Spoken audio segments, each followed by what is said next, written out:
Hi, I came with another video as promised. Let's talk about how we get diabetes mellitus. As healthcare professionals, why we are so bothered about diabetes mellitus? It's increasing very rapidly in the world, and majority of diabetes patients are from low and middle income countries. It's steadily increasing over the past few decades. Among Asian countries, Sri Lanka is showing the highest rates.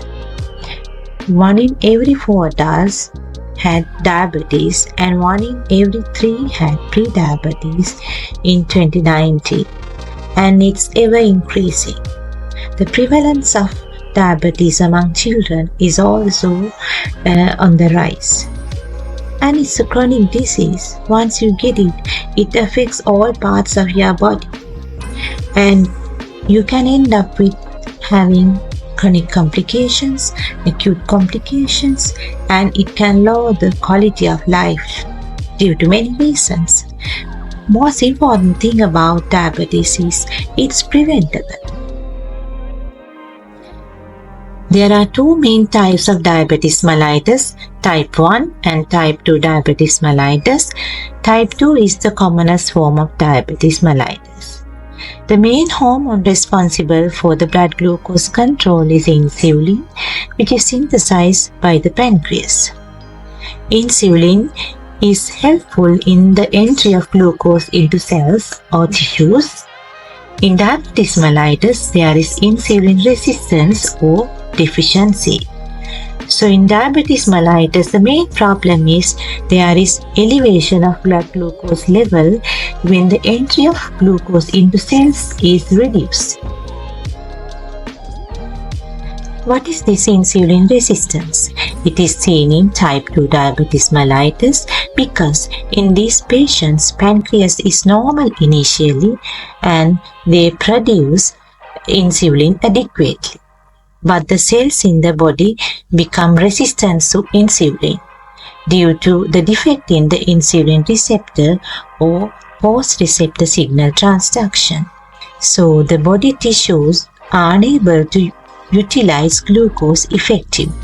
This leads to elevated blood glucose level, hyperglycemia, and also as the pancreas is normal, it's trying to produce more and more insulin.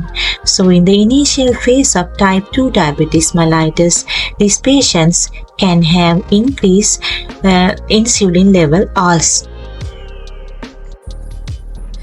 This picture shows you the natural history of type 2 diabetes mellitus. Orange line indicates insulin production. Red line indicates insulin resistance. Blue line shows the blood glucose level. In these individuals, initially you can see insulin production is normal, but with the development of insulin resistance, there is overproduction of insulin and the blood glucose level gets elevated gradually.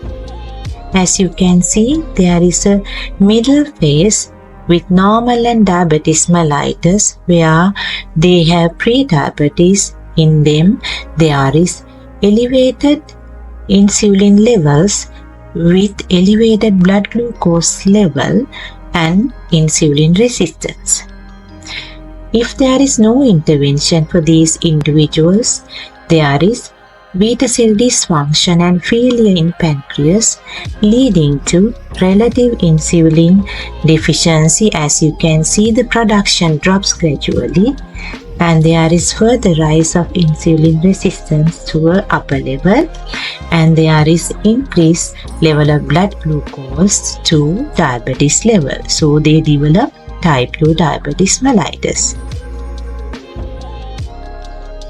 When we consider the stages of developing type 2 diabetes mellitus, normal individuals develop pre-diabetes and then full-blown diabetes mellitus. During the phase of pre-diabetes, they have fasting blood sugar level between 100 to 125 mg per deciliter, and they have insulin resistance and high insulin level. And these individuals, if we intervene properly at the correct time, their pre-diabetes can be reversed.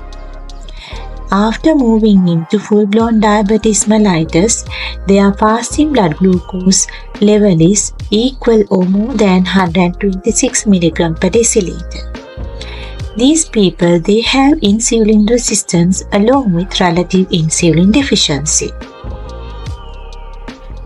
As you can see in this diagram, in normal individuals, there is no insulin deficiency or no insulin resistance. When there is rise of blood glucose level, there is secretion of insulin from pancreas in adequate amounts. This insulin goes and binds to the receptors on the cell membranes, and there is activation of glucose transporters in the cells. So there is entry of glucose from the blood into the cells. So the blood glucose level is maintained. The next diagram shows you what happens in type 1 diabetes mellitus. In patients with type 1 diabetes mellitus, there is absolute insulin deficiency. How that happens? In these patients, due to various reasons, there is destruction of pancreatic beta cells. So the production of insulin from pancreas is reduced. So there is no adequate amount of insulin to control the blood glucose level. So these people have elevated blood glucose level. In the last diagram, you can see the mechanism of type 2 diabetes mellitus. In these patients, they have insulin resistance and also they have relative insulin deficiency.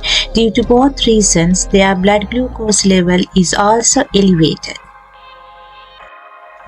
Now we are going to discuss the main risk factors of type 2 diabetes mellitus. Type 2 diabetes mellitus is multifactorial in origin. Individuals who are genetically predisposed, having family history of type 2 diabetes mellitus, tend to develop type 2 diabetes mellitus when they have the other risk factors. If they are sedentary and having less physical activities, they tend to develop insulin resistance. Obesity is a risk factor for insulin resistance, and smoking also is identified as a risk factor for type 2 diabetes mellitus.